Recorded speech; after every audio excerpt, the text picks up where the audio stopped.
While we transition to another Red Bull connection in Chris Armas. Because just a few days after his inflammatory press conference and us sitting down talking about whether he should come back or not, Chris Armas and Colorado mutually agreed to part ways. His contract was up at the end of the year, and it was really a conversation of do we re-sign or do we look somewhere else? And they've gone to look somewhere else.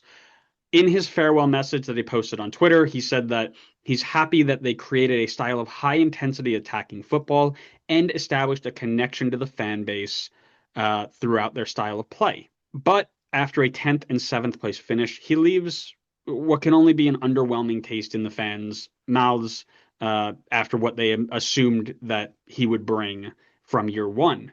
Do you think it was the right call to move on from him?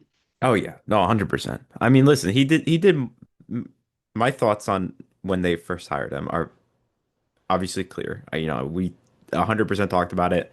I was not a fan. He did more at the start than I thought he was going to, but reality is he did not nearly do enough to have earned an extension, in my opinion. I mean, if we're talking old Colorado, I think the places he finished, maybe you could make the argument that he did like a decent amount with it, but they were putting money into the team. They were investing, which is odd because they normally don't do that. But they brought in like a decent amount of players. They spent 7 million to bring in Paxton Aronson. Or sorry, this is all in euros, just by the way, but 7 million euros Euro to bring in snob. Convert it to Patrick. freedom units or don't convert it at all. Now you're messing me up, and I'm calling him Patrick and Anderson, who's not even close. I didn't even get either name right. 7 million euros to bring in Paxton Aronson, 4.5 million euros to keep Rafael Navajo, 2.7 million euros to bring in Jordy Mihailovic. They brought in Zach Steffen. They've beefed up this team. They've spent money to support this team, and he was not getting results. And quite frankly, he missed the playoffs with all this investment in a league where almost everybody makes the playoffs. If he was still under contract, I wouldn't be surprised if they fired him. I think considering how much they put into it, I would, if I were the owner, I'd be like, yeah, I'm not getting enough out of my investment. I'm gonna go find somebody that will get more out of it. And then I'm sure you're gonna ask me later about if the press conference has any impact on this. So I will wait on that until you ask the question. Go no, go right ahead. It wasn't on my list because I thought we maybe touched on it a little bit, but go right ahead. Give me your thoughts. I don't necessarily think that this played a factor in it. My guess is that they already had a decision made.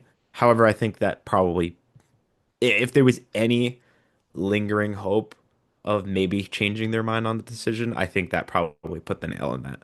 And they were like, all right, we're done. We're moving on for sure. We were kind of leaning that way anyway, but now we feel a little bit more sure about that decision.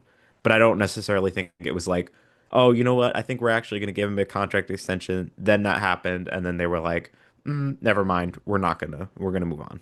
I think that's fair. I think that's totally fair. I'll pick up from there and then give my other thought.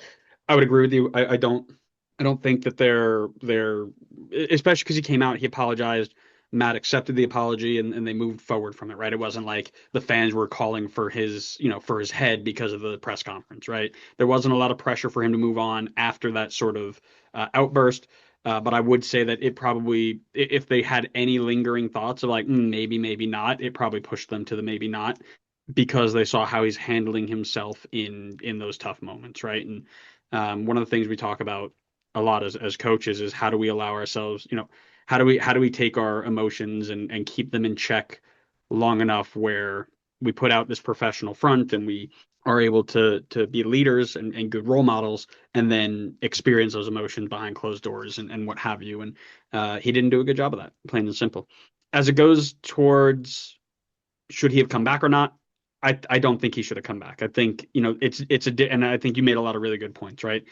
To me, it was not a Greg Vanney situation where he came in, he was great in year one, had his roster ripped apart and was having to rebuild. And it's, okay, we give you a pass. I think he's been underwhelming for quite a while. Yeah, and like you said, it's with a ton of investment too, right? I kind of just took a quick look, and maybe not all of these came in at the exact same time with him arriving, but just around the time that he arrived. Jordan Mihailovic, Zach Steffen, Sam Vines, Cheeto Awazium, Reggie Cannon. They made Rafa Navajo permanent. And then when Jordy left, they broke the record again to bring in Paxton Aronson. This wasn't like Red Bull or Philly or Dallas or wherever, where it's like, hey, here are the kids, make them a playoff team, right? That's all we want to see, and then sell one or two of them on for a couple million, and we'll be happy with you, right? He had his options. He had tons of investment. He had tons of ability to make this work, and he failed. And I think what hurt the most and something that came out of our what went wrong conversation was it felt like he was forcing players into a system that didn't fit them, right? Cole Bassett made it very clear that he felt more comfortable in an attacking role, an 8, a 10, something where he can go forward and create chances. Paxton Aronson, for the longest time in Europe and all over the place, played as a number 6 player, right? Or a deep lying playmaker.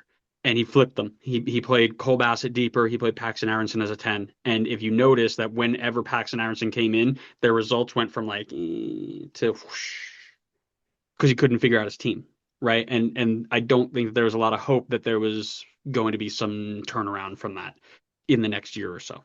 Yeah, I completely agree.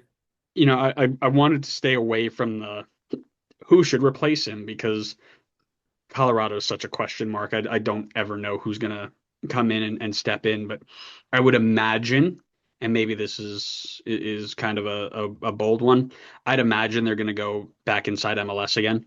I think that I don't see this group going out and dropping lots of money on some international manager who has no idea what the league is or what their team looks like or how to get the most out of American players.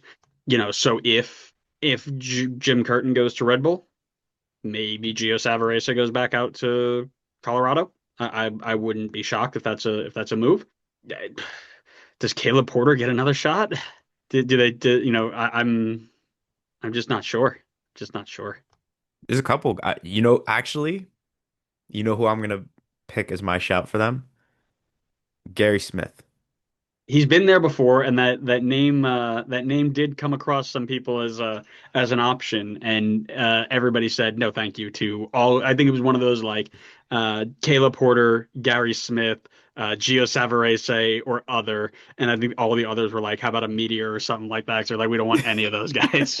Um, I don't blame them, by the way. I no, just no, feel I like agree that with you feels like a there. very Colorado type It would, signing. and again, here's the thing: I don't know if that's a terrible, terrible pick, right? The guy comes in, he gets you good, solid defensive play. You have enough talent up top that can carry you through, like in Nashville, right? Nashville had Hani Mukhtar who carried them to relevance until they can get to where they are today. He probably isn't going to win you a Western Conference or an MLS Cup, but he's going to give you enough stability to get you back into relevancy, and then you can find the pieces to get you to the next level, you know?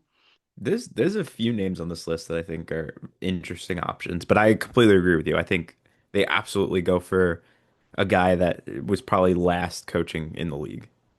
Yeah, yeah, I can't imagine they go anywhere else. But another one we'll have to wait and see. That leaves Red Bull, Colorado. New England doesn't have a coach yet. Atlanta doesn't have a coach yet. Those are the four that are open. And St. Louis. St. Louis doesn't have one either, Yep. which is weird for a league with no consequences. Guys are Here getting we fired go. like that. But Here we damn. go.